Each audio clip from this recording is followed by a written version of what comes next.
Welcome to Come and See, your podcast for finding truth in a world of chaos. Brought to you by All for Jesus Living Waters Ministry. With host and founder Richard Case and co-host and retreat leader Kathy Ricconi. Join us every weekday at this time to discuss news, spend time in the Word, and receive answers to your personal questions about living life in God's truth.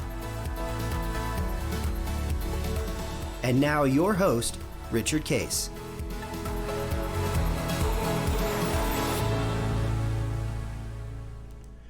Well, good morning, Kathy. Good morning. This is going to air actually Monday, May the 30th. So yes. It's at the end of May. I think that's, is this Labor Day?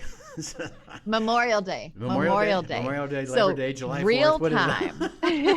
Real time. When it is May 30th, you are going to have one happy mama right here. I just got a phone call last night from Josh and Emily saying they are coming in town for my birthday and Memorial Day weekend. Ah, cool. So I cannot wait to see them. There is something so joyful about having the family all together. Yeah, you know? it really is. We're, when this airs, we will be in Croatia. That's right. With our leaders group, and really having a fabulous time. It's already set up, and we have the. It's going to be fun and funny, and we have some people. We have one couple. You actually have never met him, but he's the former Undersecretary of Health and Human Resources for George Bush. Oh, you're kidding! Yeah, How and fun. he came to know us and grew in Christ, learned abiding.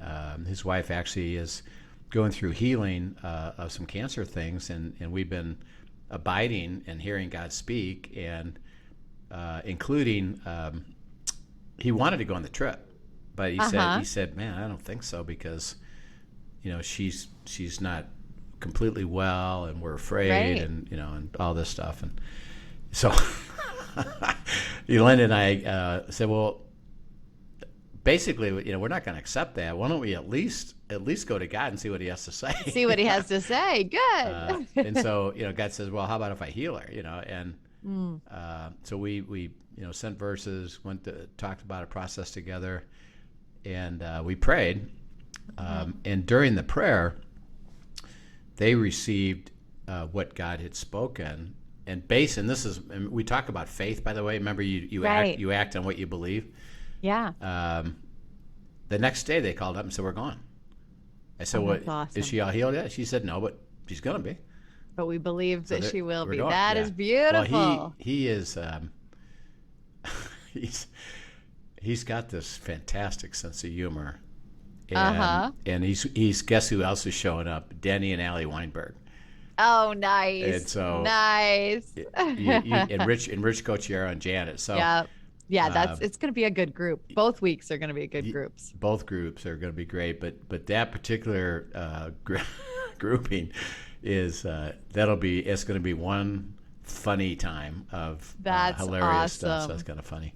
Well, I know it's probably not realistic, but it would be great to have just like a 10-minute segment of you like on the patio, overlooking the Aegean Sea or whatever, and post that up. That would be fun. Yeah, absolutely. We'll do that. We can do that. We may have to. I don't know how you do that with the technology, but there's got to be something, right? Even there, they have this modern thing called the internet. True. I think we can do that. We should do just a snippet, not to take up much time, but a little snippet so everybody can see. Yeah, we'll get Wade and Denny and Rich and the whole group together, and that'd be awesome. We'll just share some funny stories. The actually, interesting enough, our podcast, you and my podcast, a little bit was born out of a discussion with Wade. Oh, really? Yeah, we were together. We're at a retreat together, and this is several years ago. But already, he's saying what's happening at government level is literally crazy. And he said it's absurd to the level of absurdity.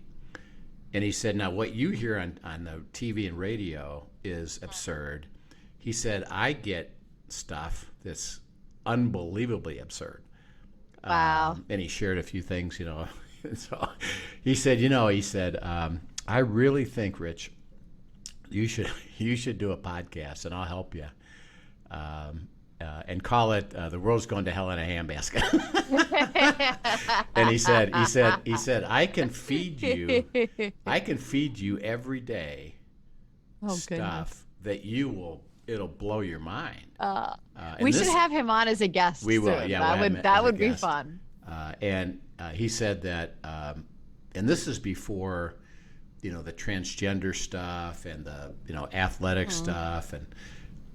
Even that, and he and it'll be fun to see his perspective on that. But he really said you should do it. Well, I was processing that. Only, first of all, it'd be, for me, it'd be kind of funny because it's kind of like, yeah, the world's absurd, and it would be fun to share stories of how absurd it is as the enemy gets stronger and stronger in the world. And but I kept praying about it, thinking about it.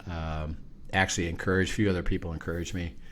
And then as I kept praying, well, what would you have me do? Actually, we talked about it at a board level, and they said, well, yeah, that would be interesting, but that's not your mission. Is that God's given you the ability to understand what it means to walk with Him, and the world needs to know that we do support a podcast, but you give away what God's given you, right? And you'll have plenty of time to bring in the absurdity. Don't worry. Wow. Go ahead. Go ahead. No, so that's where we moved it, and then you and I talked about it and put it together.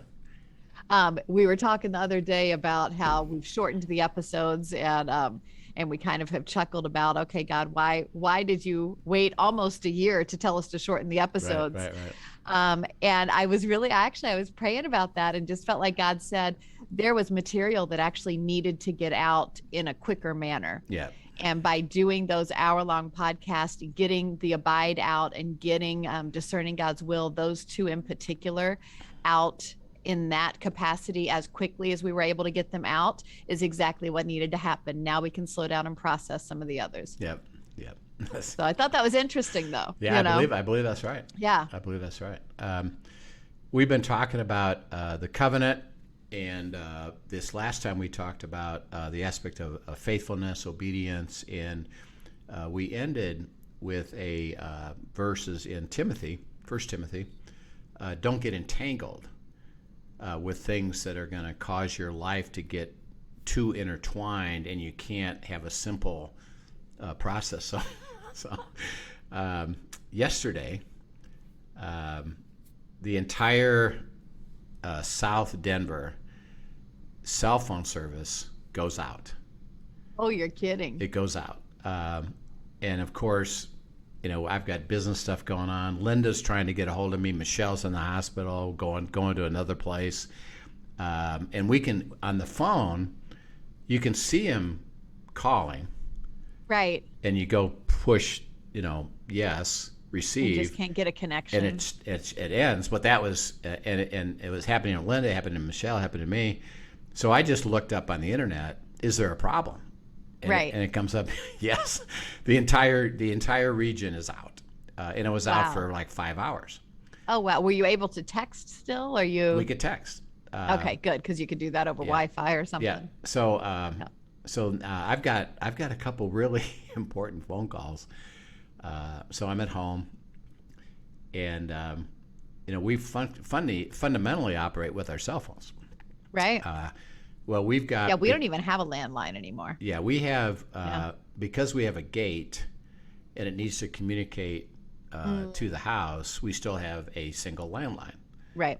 Interesting enough, we just use it for the gate. We don't even have a phone connected to it. So, okay, so I had taken the phone and placed it in a drawer. So if I ever needed it, I could, So right. I need the landline. So I'm going to use it to call. So I get to the drawer, nothing. It's not there. There's nothing there, And I said, Linda, where's the phones? She said, oh, I put it in a box, and it's over here, And so I go get the box, and I've got all these phone sets and other things with cords on them. And guess what? Super entangled. Oh, I bet. It was a spaghetti of intertangled. And so I found a headset, and I go to pull, and God was saying, I'm trying to show you something about margin. I'd go to pull it out, and the whole thing comes. Okay, well then I'm starting to work the cord, but I can't do it because it's all intertwined. I can't just pull that cord out. I've got to pull every little one apart. To make a phone call, it took me 30 minutes to untangle enough, and it still isn't untangled, right, to get the cord for me to plug it to work. In. Wow. And God says, do you see what you guys spoke about of being entangled? He said, there's your picture of it. That everything is complicated, nothing fits, nothing works. It's all together, and you're pulling it all together, but you don't need it all together. You need that particular thing. And so what he said is that the issue with margin is that, and this was really a clever insight, when you're entangled, he said, when you don't have margin and you're entangled, you bring it all with you. You think you don't. Interesting. You think you don't. Yeah. But you bring it all with you, and it's mental, and it's energy, and it's what you think about. And don't we know that by experience? Yeah. Like I can think of times exactly as you describe. Yeah. So anyway, I finally did get it enough. It's still in a big mess. So I got to go back and get that cleaned up, and then repack the box. So, but it was really a clear picture of margin, and one of the issues of faithfulness and obedience. And this is interesting enough. This is one that people really struggle with, right? Even when it's presented, well, it's really time for you to develop new margin in your life. It's kind of like, yeah, sure, but I'm not gonna. Right. And there's so many factors that are intimidating, and including control and people pleasing, and not wanting to let somebody down, or thinking the world's going to fall apart if you're not doing something. Right. So there's pride in there. There's so many elements that keep us entangled in things. Yeah. And one of the big issues is it's hard for them to fathom. Obedience and faithfulness includes resting. That's true. Includes having space, because, well, shouldn't I be busy? Even doing things for God, isn't that better than, I can't imagine God giving me, saying, go take a break, right. Rest, have space in your life. For them, it doesn't. He said it doesn't seem like that's the Christian way. Right. And when I try to tell people is, look, obedience is pure and complete about what? All that God has to give us this covenant life, which includes this issue of margin. And he started right. with, last week, last week he said, don't get entangled. And he showed me what that looked like. So let's look a little bit at that. Sure. He tells us something really interesting. We spoke this the very first time. Actually, one of our first sessions on abiding was John 15, 1-5. Yeah. But it speaks about this. What does it say? It says, I am the true vine, and my Father is the vine dresser. Every branch in me that does not bear fruit, he takes away. And every branch that bears fruit, he prunes, that it may bear more fruit. You are already clean because of the word which I have spoken to you. Abide in me, and I in you, as the branch cannot bear fruit of itself unless it abides in the vine, neither can you unless you abide in me. I am the vine, you are the branches. He who abides in me, and I in him, bears much fruit. For without me, you can do nothing. Yeah. So, we've used the analogy connectivity. Fruit comes from the connectivity. He puts in there that two things. He says dead branches, he just discards them. And by definition, think about the reason is that the connection never took. Right. With the branch to the vine, and the life never developed. So he said, well, those are easy. Those are dead. Those are cut off. Those are just taken away. And that's really a picture of the abiding process. Is if you're really not connected, in essence, you're really dead, because there's no possibility of fruit in the life of Christ, and we, in a sense, can't experience the covenant because we're not with him, as we've described.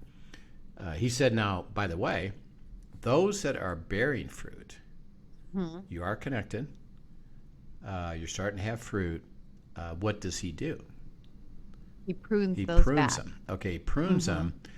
And the word there is literally, I cut you back to a much smaller place for two reasons. One is the fruit requires the sap from the life of the vine, and that would be the Holy Spirit. We're the conduit. Right. It comes through us, but it has to get into the result. If not, see, the branch gets just too big, and there's no fruit to it because it's pretty, but there's no fruit possible because it's consuming for itself that life, and there's nothing there. And then two is that in the whole process, and the vine dresser is the one who can explain this even really well. And in our abiding course, by the way, we have one of our features is we have a interview with the vine dresser.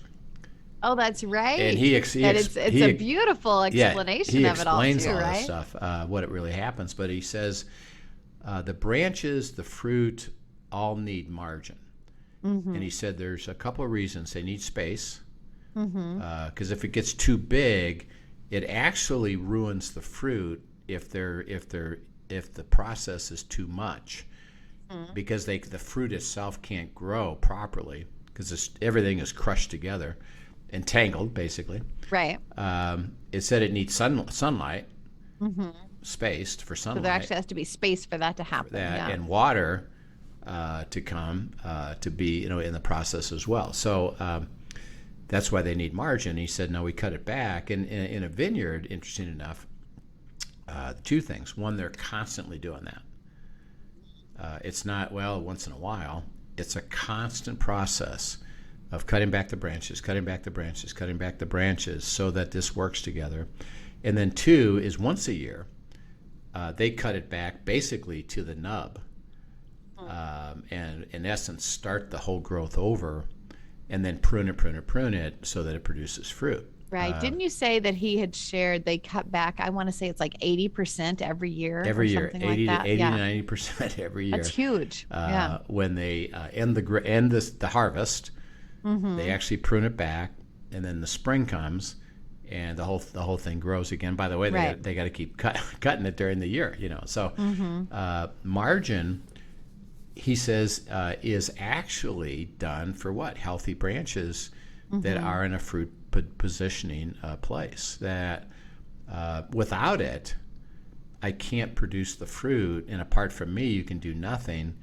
And the vine dresser says, well, part of my life for the fruit bearing is pruning, cutting back. And there's a lot of sermons about, well, it's making you better, making you more refined, and all that. Interesting enough, pruning is just simply cutting back, doing less. And for us, pruning for us would be, how much are you doing?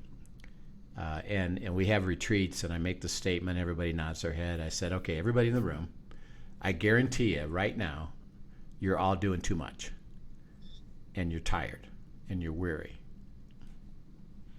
Yep, that's us. Can relate. Yep, that's us.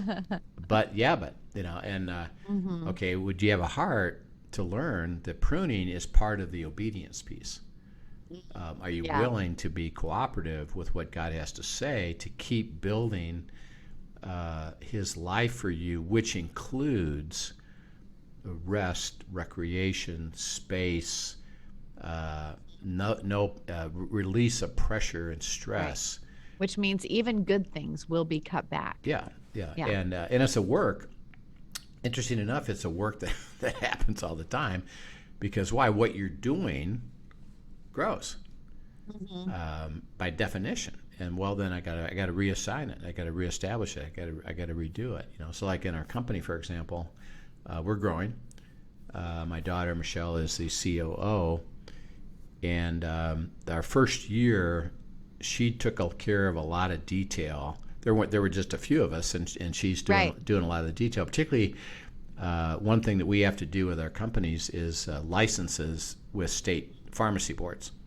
Right. And it's very arduous, detailed stuff, and it has to happen. Every single location has to have their own unique pharmacy in whatever state they sell. So if we sell to 40 states and we've got 6, pharmacies, well then we have to have 240 licenses. Wow. Yeah. And then it goes on and on and on. And so it's a lot of work. Well, she's doing that work. Okay, we're growing. The fruit's coming, and I said to Michelle, we have to prune you back, because you're gonna get weary and tired and worn out if we don't prune you back. So let's get somebody to help you, and we'll delegate to them. And now we'll change out of the thought of you need space. Right. And it's a constant thing. And guess what? Next 6 months, hey, we got to do something different, and grow. Okay, so space margin is ordained as, interesting enough, part of the life of the branch and the fruit bearing that God promises, which is I'll transform you, and I'll make things happen circumstantially to give you covenant life. Right. So that's kind of cool. Okay, so then go to Psalm 23, verses 1 to 3, and he actually makes a couple of interesting statements where David says, yeah, the Lord's my shepherd, and, what does he say? It says, the Lord is my shepherd, I shall not want. He makes me lie down in green pastures. He leads me beside the still waters. He restores my soul. He leads me in the paths of righteousness for his name's sake. Yeah. Okay, so the shepherd, and this is interesting, and this is where you got to look at the words. So it doesn't say, and the shepherds suggest Right.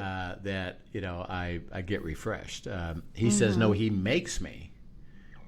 And what's he going to do? What does it say he's going to do? He makes me do what? He makes me lie down. Lie in down. green pastures. Yeah. I have to rest. I have to have a time of rest, and he makes me do that. He does what? He leads me beside still water for me to get refreshment for myself. I need refreshing. He restores my soul. And remember, the soul is the essence of who you are. There's restoration that occurs through the margin. Right. Go ahead. Can I sidetrack you for just a second and just share? Just last week, I think I've shared with you, I'm involved with a mom's ministry group, a mentoring mom group at our church that has just been a really sweet, sweet time. But one of the moms was sharing her story that week, and it was a very emotionally heavy story. Beautiful what God did in the midst of it. But as a young mom with 4 kids, she actually spent the last 10 years really recovering from a traumatic brain injury. And she shared the depths of how that impacted her life. And it was such an interruption, and how God used that interruption, what she saw as a setback, as a setup for his work and her family and everything else. But everything she described was literally it was so heavy to hear the repercussions of what her journey of those 10 years looked like. And as a mom, it hit every trigger, every little fear that you have of, things that could happen to your family and whatnot. Anyway, so came home, and even celebrating what God had done, I came home and I found myself incredibly, this sounds so dramatic, but it's the closest thing, because I've never really struggled with anxiety or depression. it's the closest thing I can think of what people, like a glimpse into what they would feel like. I felt like just this heaviness, this weight on me that was crippling almost. Right. And God just very gently said, and you know me, I'm a type A. I can accomplish a list of a gazillion things in a day. And that energizes me. I love that. And so I'm not a nap person. I can, I probably maybe twice a year will let myself take a nap, because it's just not even something I desire. And he just literally kind of tapped me on the shoulder and said, I want you to go lay down and nap. I need to tend your soul. And I'm like, what do you mean? You want me to go nap? I don't nap. I'm not tired. And he's like, no, I know what you need. Go lay down and let me tend your soul. And so I did, just out of obedience. I went and I laid on the couch, and I probably napped for a good hour. And in that time, I actually even had dreams of him literally coming and tending me. That's nice. And when I woke up, the heaviness was gone. The joy had restored. And I think there was a little bit of a spiritual attack going on. And he said, I'm stopping you right now, and we're just going to nip this in the bud. But it was a beautiful thing of listening. When he says, rest, you rest. Right.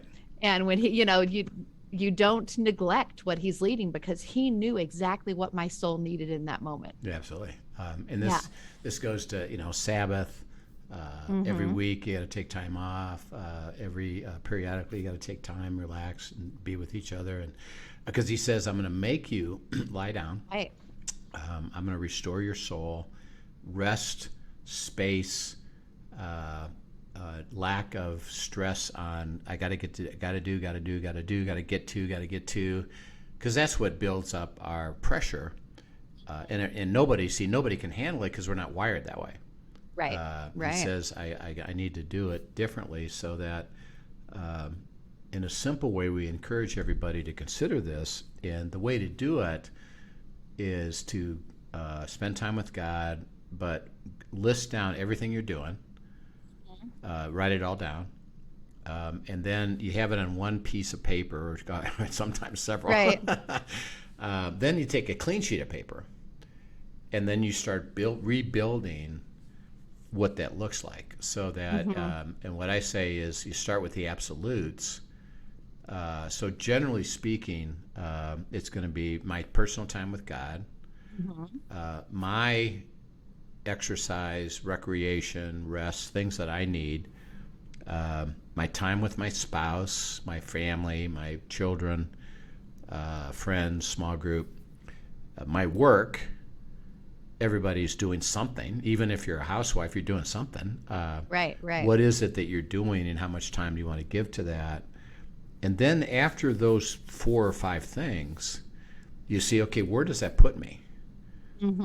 Okay, God, now what would you have me, where you want to send me to be part of something bigger, or else, small group, church stuff, Right. Bible study, could be, family stuff. Maybe I'm part of a something social at my company or my community. But keep building it until you say, okay, if I did this, now I'm going to have margin, at least at the moment. And then what you do is you look at the one you wrote originally, and you say, well, I still got a bunch of stuff on that list. I said, no. Right. You got to stop those. And remember, when they prune the branches, they say they come and collect them and burn them. And the guy says, why? Well, because if I leave them there, they'll take root and they suck away the life around the vine and the vineyard. And they try to be a vine, but they can't. They can never be. He said, so when we cut it, it's over.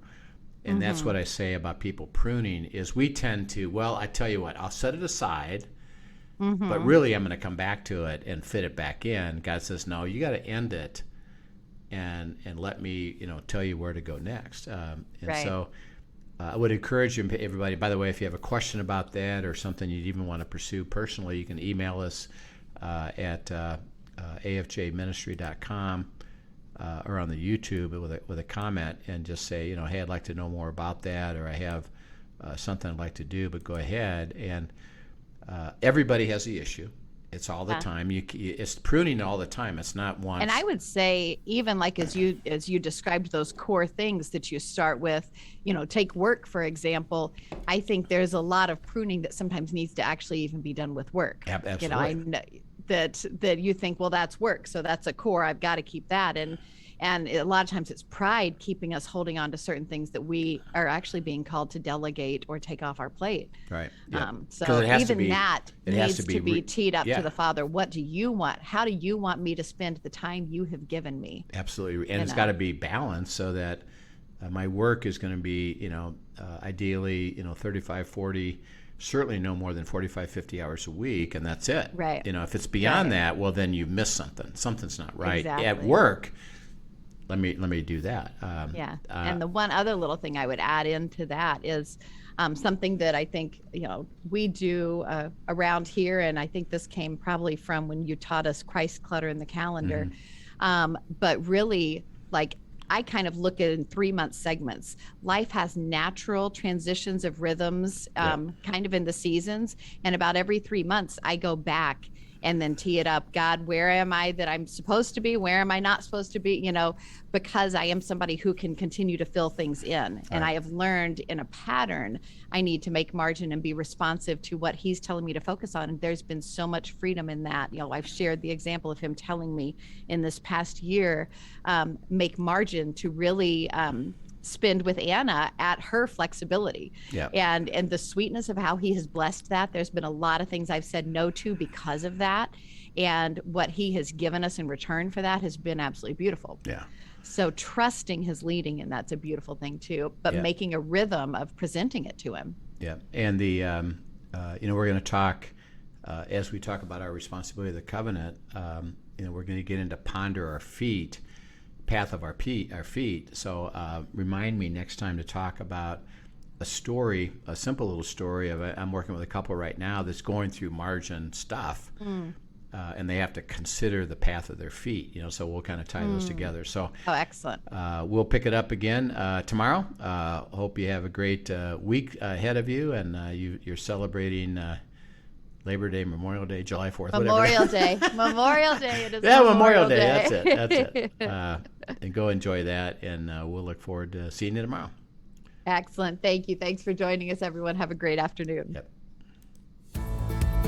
Thank you for joining us for today's episode of Come and See, your podcast for truth in a world of chaos.